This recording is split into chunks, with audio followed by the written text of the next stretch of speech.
May isang pambihirang mundo na lubhang kakaiba kaysa sa daigdig ng mga tao.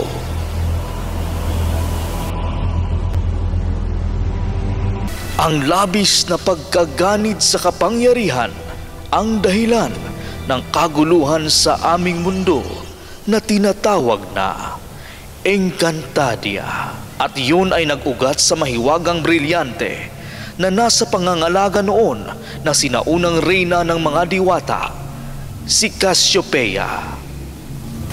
Makapangyarihang brilyante ito na noon pa man ay hinangad ng maagaw ng mga nilalang na may maiitim na layunin sa aming daigdig.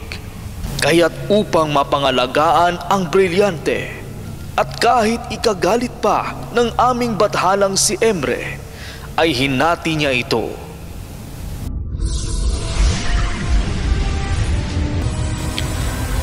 Hinati niya ito sa 4 na bahagi na sasagisag sa 4 na elemento na bumubuhay sa Encantadia. At ang 4 na bahaging ito ay ipinamahagi niya sa 4 na lahit kaharian ng mga engkantado.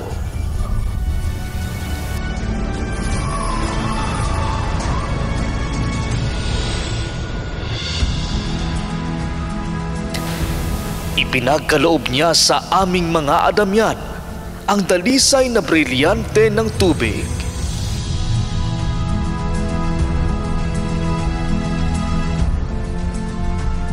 Na bumubuhay sa lahat ng halaman at nilalang sa Encantadia. Kami ang inatasan niyang maging tagapangalaga at tagapag-ingat nito.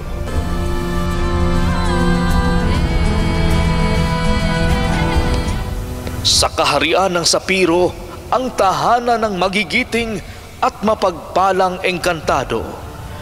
Sa kanila naman iginawad ni Cassiopeia ang pangangasiwa sa mahalagang brilyante ng lupa na pinagmumulan ng mga pagkain at maraming biyayang handog ng kapaligiran.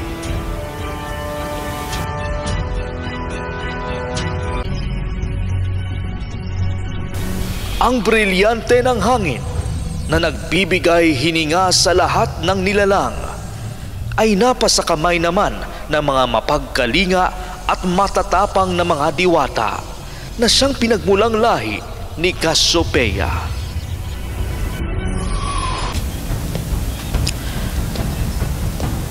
At sa kaharian ng Hatoria, ang kahariang nagmimina at nagpapanday ng pinakamalakas na sandatang noon ay nagtatanggol sa aming daigdig.